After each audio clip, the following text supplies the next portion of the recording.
প্রিয় শিক্ষার্থী সবাইকে আমার সালাম এবং আদাব। সবাই কেমন আছো? সবাই ভালো থাকো, সুস্থ থাকো, এই কামনা করেই আমি আজকে আমার ক্লাস শুরু করছি। আজকে তোমাদেরকে আমি বাংলা দ্বিতীয় পত্রে যে সিলেবাসটি তোমাদেরকে দেওয়া হয়েছে সেই সিলেবাস থেকে ভাবসাম্য বা লেসন প্ল্যান দেওয়া হয়েছে, সেদিক থেকে ভাব সম্প্রসারণ একটি আলোচনা করব এবং সারাংশ দুইটি আলোচনা করব।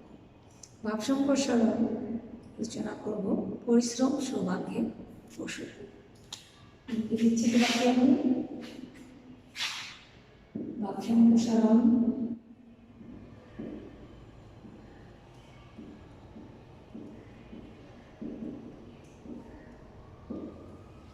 পরিশ্রম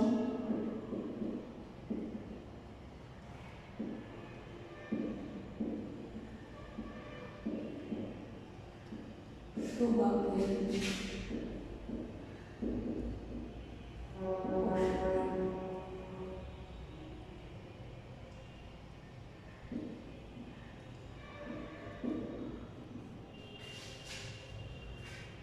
আজকে আমি যে পরিশ্রম সৌভাগ্যের প্রসূতি বিষয়টি যে তোমাদের কাছে আলোচনা করব, আসলে ভাব সম্প্রসারণ লেখার নিয়মটা আগে তোমাদেরকে বলে দিচ্ছি। তোমরা ভাব সম্প্রসারণ অনেকেই লিখেছ পরীক্ষার খাতায়, গত পরীক্ষার খাতায় দেখেছি, কিন্তু সে একটা ভাব সম্প্রসারণে 10 মার্ক থাকে। তাকে লেখার জন্য তোমাকে ওই 10 মার্ক উপযুক্ত হারে অ্যান্সার করতে হবে। ভাব সম্প্রসারণে 3টি পার্টে লিখতে হবে। একটি মূল ভাব, সম্প্রসারিত ভাব, সবার শেষে মন্তব্য।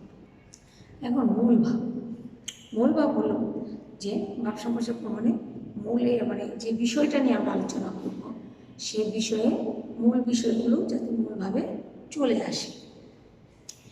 মানব সমাজে সৌভাগ্য ও উন্নতির শ্রেষ্ঠ উপায় হলো কি? পরিশ্রম। একটা মানুষের জীবনের উন্নতির একমাত্র সফলতার রাষ্ট্র হচ্ছে কি? পরিশ্রম একমাত্র নিরলস পরিশ্রম ও একনিষ্ঠ সাধনার দ্বারাই সৌভাগ্য অর্জন সম্ভব। কাজে পরিশ্রম হলো ব্যক্তি ও জাতীয় জীবনের উন্নতির মূল চাবিকাঠি। একটা মানুষ জীবনে উন্নতি করতে হলে তাকে কঠোর পরিশ্রম করতে হবে। পরিশ্রম ছাড়া তুমি অলসভাবে বাসায় বসে থেকে কি তুমি কোনো কিছু অর্জন করতে পারবে না।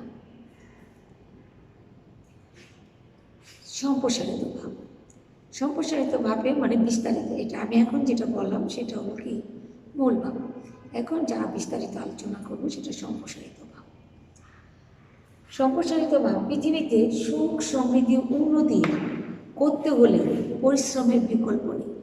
পৃথিবীতে যত দেশ আছে, উন্নতির মূলে রয়েছে, সব কিছুর মূলে রয়েছে পরিশ্রম। সুখ সমৃদ্ধি উন্নতি সব কিছুর মূলে রয়েছে পরিশ্রম। নিরলস পরিশ্রমের মাধ্যমে মানুষ বিরূপ ভাগ্যকে জয় করে সৌভাগ্যের অধিকারী হতে পারে। নিরলস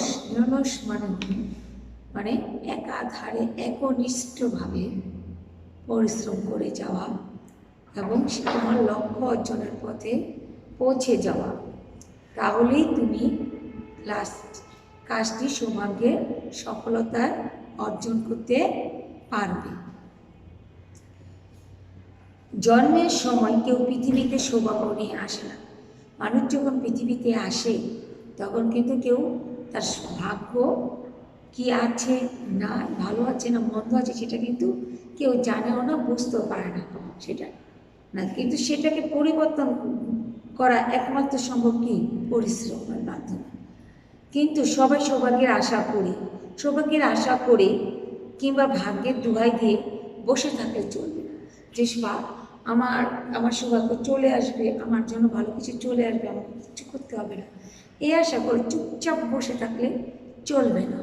তোমাকে তোমার কর্ম করতে, যে তুমি যে লেখাপড়া করছো, তুমি যদি কঠোর পরিশ্রম এবং সাধনা ধারা একনিষ্ঠভাবে তোমার পড়াশোনার প্রতি মনোযোগী হও, তাহলেই কিন্তু তোমার একটা ভালো ফলাফল আসবে।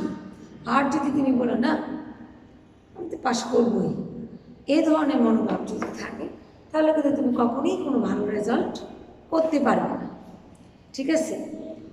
অলস ও শ্রমবিমুখ ব্যক্তিরাই ভাগ্যের দোহাই দেয়।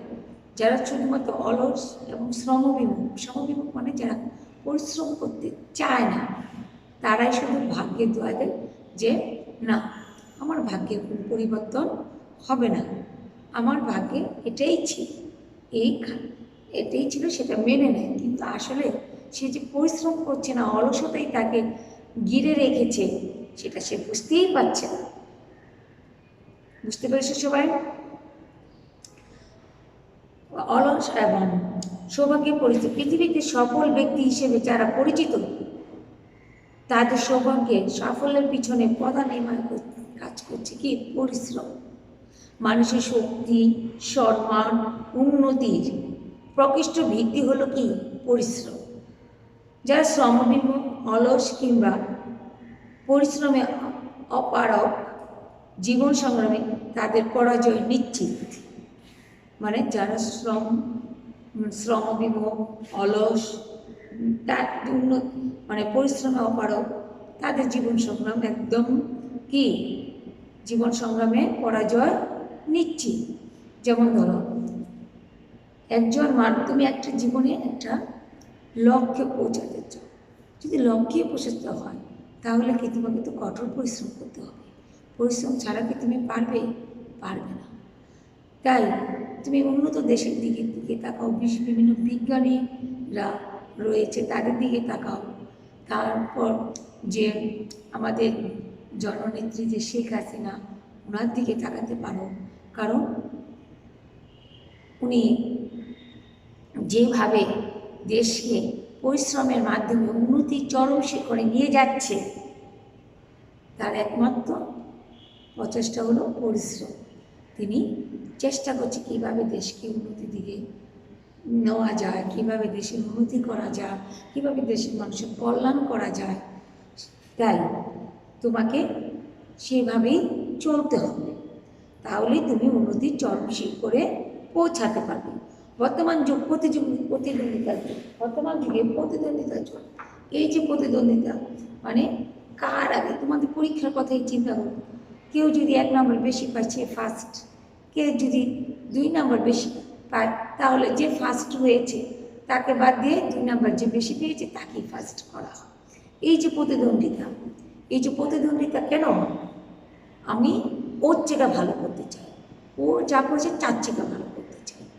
এই যে ভালো করা, এটাই হচ্ছে একমাত্র চেষ্টা। আর এই চেষ্টাটা করতে হয় কি? পরিশ্রম। আমি এর থেকে ভালো করতে হবে, আমার ভালো পড়াশোনা করতে হবে, ভালোভাবে চলতে হবে, আমি আমার টিচারদের কাছে, শিক্ষকদের কাছে আমার কি ভালো সুনাম অর্জন করতে হবে। তাহলে কী করতে হবে? পরিশ্রম করতে হবে। লেখাপড়া, প্রতিদ্বন্দ্বিতার যুগ। এই প্রতিদ্বন্দ্বিতার যুগে কঠোর পরিশ্রমের দ্বারাই কেবল প্রতিদ্বন্দ্বিতার যুগে টিকে থাকা সম্ভব হয়। পৃথিবীর যেসব দেশ জাতি উন্নতি রয়েছে, শীর্ষে অবস্থান করেছে, সেই সব দেশ শ্রমের উপর নির্ভর করে সৌভাগ্যের সুফলে আহরণ করেছে। জ্ঞানী মানুষ তাই পরিশ্রমকে সৌভাগ্যের প্রসূতি বলেন এবং পরিশ্রমের অমর্যাদা আত্মহত্যারই নামান্তর বলে গণ্য করেন। ঠিক আছে? তাই সব কিছুর মূলে আমাদের কী করতে হবে? পরিশ্রম করতে হবে। মন্তব্য: আজকের এই সুন্দর পৃথিবী মানুষ সমন্বিত প্রচেষ্টা ও পরিশ্রমের ফল। পরিশ্রম ছাড়া কোনো ব্যক্তি বা জাতি সৌভাগ্য অর্জন করতে পারে না। কোনো জাতি বা ব্যক্তি, দেশ, যেমন ধরো আমাদের দেশের কথা চিন্তা করো। এই যে আমাদের দেশ যে স্বাধীন হয়েছে, কিসের জন্য? জাতির জন্য বঙ্গবন্ধু শেখ মুজিবুর রহমান, ওনার জন্যেই আমাদের স্বাধীনতা অর্জন করেছে। উনি কি একদিনেই কি 71 সালেই কি স্বাধীনতা অর্জন করার জন্য স্বাধীনতা ঘোষণা করেছেন? না, সে 48 সাল থেকে উনি সংগ্রাম চালিয়ে গেছে। সংগ্রামের পর সংগ্রাম চালিয়ে গেছে, যে আজকে এভাবে কালকে ওইভাবে, কিভাবে, মানে তার লক্ষ্য ছিল আমি দেশকে স্বাধীন করবই করব। সে লক্ষ্যে কিন্তু সে পৌঁছাতে পেরেছে। সে কিন্তু মানে 48 সাল থেকে 71 সাল, কতগুলা বছর সে আন্দোলন সংগ্রাম চালিয়ে পাকিস্তানি সরকারের বিরুদ্ধে আন্দোলন চালিয়েছে, সংগ্রাম চালিয়েছে, কিভাবে কি করলে দেশকে স্বাধীনতা অর্জন করা যায়। নিরলসভাবে দিন রাত, এমনকি জেলে কারাগারে জেল খেটেছে পর্যন্ত। তারপরে তার কি লক্ষ্য থেকে তিনি কিন্তু একজোড়ও নামেনি এবং কি নত স্বীকারও করেননি। কাদের কাছে? পাকিস্তানিদের কাছে। এই যে পরিশ্রম তিনি করে গেছেন দিনের পর দিন, বছরের পর বছর, মাসের পর মাস, এগুলি কি পরিশ্রমের কারণে। তারপরে কি করলো? আমাদের দেশ স্বাধীনতা অর্জন করল। কত বড় ত্যাগ তিতিক্ষার বিনিময়ে আমরা দেশ স্বাধীন অর্জন করেছি। তাই সব কিছু তুমি যা কিছুই করতে চাও, যা কিছু করতে চাও বা করতে যেতে চাও, সব কিছুর মূলেই রয়েছে তোমার কি পরিশ্রম। পরিশ্রম করলেই তুমি ভালো ফলাফল, সৌভাগ্যের উচ্চ শিখরে পৌঁছাতে পারবে। মানে যা সব কিছুর মূলে রয়েছে কি পরিশ্রম। ঠিক আছে, তাহলে এখন তোমাদেরকে আমি আলোচনা করব সারাংশ 2টি বিষয় নিয়ে।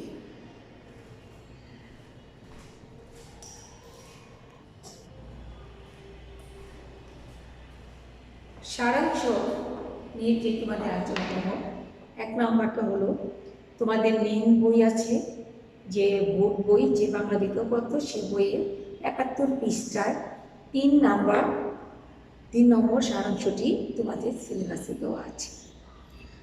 আগেকার দিনে লোকে ভাবত আকাশ বুঝি পৃথিবীর উপর একটা কিছু কঠিন ঢাকনা। কখনো তারা ভাবতো আকাশটা পড়তে পড়তে ভাগ হয়ে যায়। হ্যাঁ, আজ আমরা জানি আকাশের নীল চাঁদোয়াটা সত্যি সত্যি কঠিন কোনো জিনিসের তৈরি নয়। আসলে এ নিতান্তই গ্যাস ভর্তি ফাঁকা জায়গা। হরহামেশা আমরা যে আকাশ দেখি তা হলো আসলে পৃথিবী বায়ুমণ্ডলের ঢাকনা। এই বায়ুমণ্ডলে রয়েছে nitrogen, oxygen, carbon die oxide, এমনই গুটাগুড়ি বর্ণহীন গ্যাসের মিশে, আর আছে পানির বাষ্প আর ধুলো কণা। আসলে আকাশ গল্পটি কিছুদিন আগে গত ক্লাসে তোমাদেরকে আমি বুঝিয়েছি, নিশ্চয়ই তোমরা বুঝতে পেরেছ। আকাশ যে বিশাল আকাশ, এই আকাশ থেকে আমরা অনেক কিছু প্রাপ্তি লাভ করি।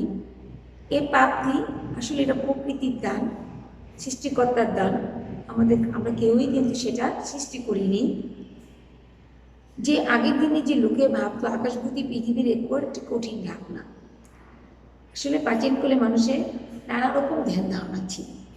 এই ধ্যান ধারণা আসলে সবগুলো সঠিক ছিল না। তারা ভাবতো যে আকাশের উপর আমরা একটা পৃথিবী একটি ঢাকনা দিয়ে রেখেছি। কিন্তু বৈজ্ঞানিক চিন্তাধারা ও গবেষণা প্রাচীন ধ্যান ধারণাকে বদলে দিয়েছে, প্রমাণ করেছে যে আকাশ আসলে বায়ুস্তর বা নানা রকম গ্যাসের সংমিশ্রণ গঠিত মাত্র। মানে বৈজ্ঞানিকরা যে চিন্তা করেছে যে না, আসলে আকাশ পৃথিবীর উপর তেমন কোনো ঢাকনা না। আসলে এখানে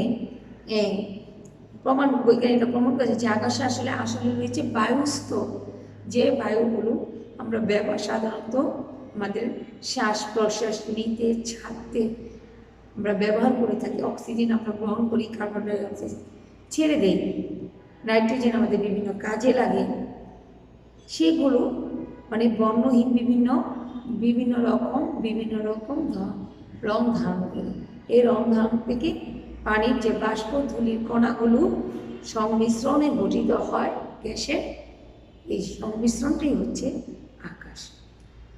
এই বিষয়টি আকাশে এমন একসময় মানুষের মাথার উপর ঢাকনা মনে হলো, আসলে তার ঢাকনা নয়।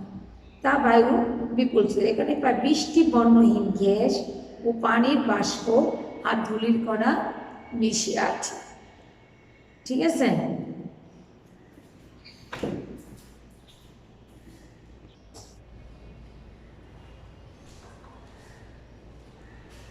আর দ্বিতীয় যে সারাংশটি তোমাদের সিলেবাসে দেওয়া আছে সেটি তোমাদের মেন বইয়ে নেই, তারপরও আমি তোমাদেরকে আলোচনা করে দিচ্ছি।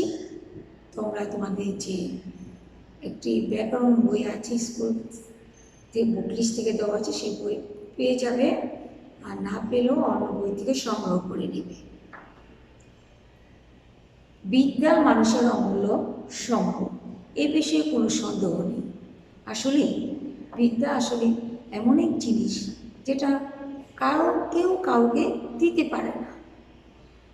ধন সম্পদ, টাকা পয়সা, বাড়ি গাড়ি সবাই সবাইকে দিতে পারে, কিন্তু বিদ্যা এমন এক বিষয় সেটা তার নিজস্ব সম্পদ। এটা তোমার প্রাণপ্রিয় পিতা বা মাতা বা তোমার পিতা মাতা, তুমি যে তাতে প্রাণপ্রিয় সন্তান, তারপরও তারা তোমাকে সেটা দিতে পারবে না।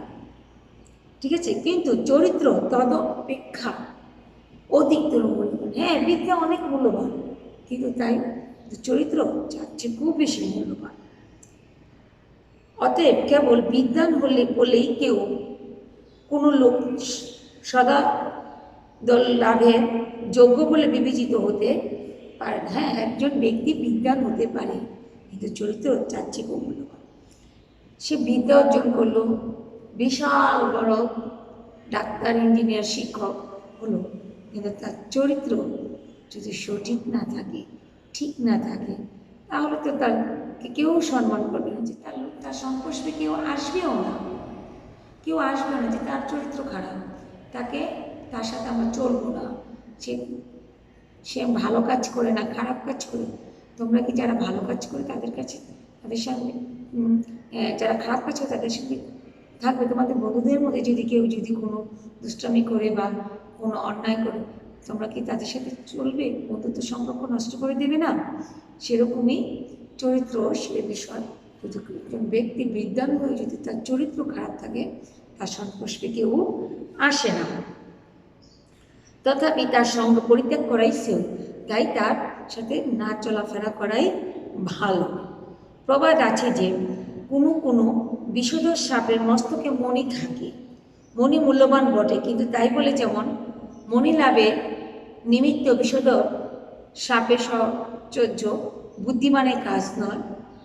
মানে আমরা জানি অনেক বিষধর সাপ আছেন যাদের মাথায় মণি থাকে।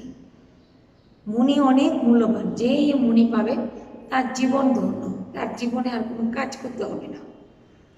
কিন্তু সে মণি অর্জন করতে হলে কি তাকে বিষধর সাপের মাথায় যে থাকে, সে মাথা থেকে নিয়ে আসতে হবে। সেটা খুব বুদ্ধিমানের কাজ বলে মনে হয় না, কারণ তার মাথা থেকে তুমি মণিটা আনতে গেলে তো সে তোমাকে ছুবল মারবে। সাপ কি সে তোমাকে ছেড়ে দেবে না। আর সাপের কাজ হতো ছুবল মারা, কিছু করলে টপ করে ছুবল মেরে দেবে। আর তুমি মণি আনতে গেলে সেটা ছুবলকে অবশ্যই মারবে, আর ছুবল খেয়ে তুমি তো মরেই যাবে। আর মরে গেলে তুমি মণি দিয়ে কি কাজ করবে? কোনো কিছুই তো করতে পারবে না। তাহলে কি সেটা কি বুদ্ধিমানের কাজ হলো? বুদ্ধিমানের কাজ হলো না। ঠিক আছে? বিদ্যা লাভের নিমিত্তে দুজন বিদ্বানের নিকট গমন করা বিষধর সাপে বিধেয়। মনে করো তুমি একজন বিদ্বান ব্যক্তি চরিত্রহীন, তার কাছ থেকে তুমি কি বিদ্যা অর্জন করতে?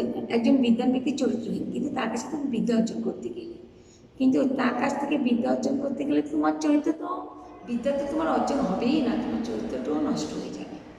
তাই বিষধর সাপের মাথায় যদি তুমি মণি আনাটা যদি বুদ্ধিমানের কাজ নয়, তাহলে চরিত্রহীন ব্যক্তি বিদ্বান হলো তার কাছে তার সঙ্গ, তার কাছে যাওয়াটাও বুদ্ধিমানের কাজ নয়। কেননা দুর্জনে সহজে মানব জীবন মানব জীবন অতিষ্ঠ হয়ে পড়বে তোমার। এরূপে মানব জীবনে অমূল্য সম্পদ তোমার নষ্ট হয়ে যাবে। তাই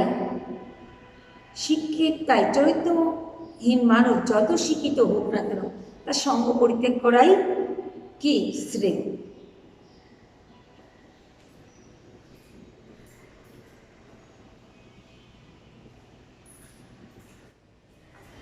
তাহলে মনে করো তোমরা একটি ভাব সম্প্রসারণ ও দুইটি সারাংশ অবশ্যই বাসায় করে ফেলবে।